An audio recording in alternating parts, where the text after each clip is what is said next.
शिरूर तालुक्यातील रांजणगाव गणपती परिसरात घडलेल्या तिहेरी हत्याकांडाने संपूर्ण भागात खळबळ उडवली आहे. एका महिलेबरोबरच 2 बालकांचे मृतदेह आढळून आल्यानंतर पोलिसांनी तात्काळ तपासाला सुरुवात केली असून अद्याप या मृतदेहांची ओळख पटलेली नाही.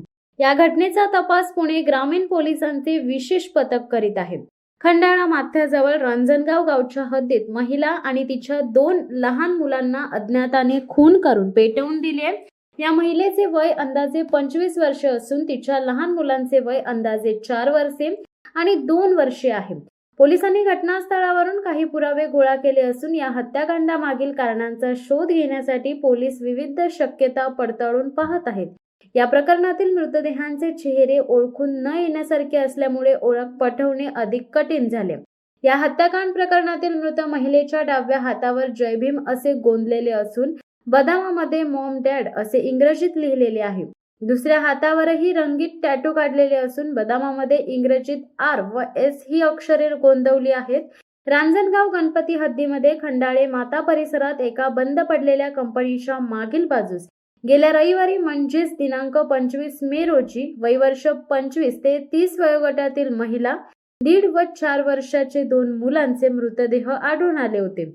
खून करून पेट्रोल टाकून मृतदेह जाळून टाकण्याचा प्रयत्न हल्लेखोरांनी केला होता. मात्र पावसामुळे मृतदेह अर्धवट जळाले आणि हे तिहेरी हत्याकांड उघडकीस आलं. त्यामुळे या प्रकरणाचा तपास अधिक सखोल करण्यासाठी पोलिसांनी स्थानिक पोलीस पाटील, ग्रामस्थ आणि विविध स्थानिक यंत्रणांची मदत घेण्याचे ठरवले.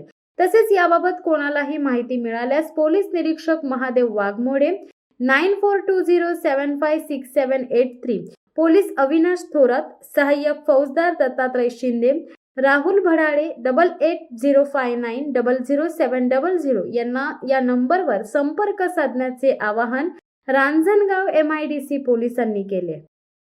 शिवसत्ता टाइम्ससाठी आनंद पवार, पुणे.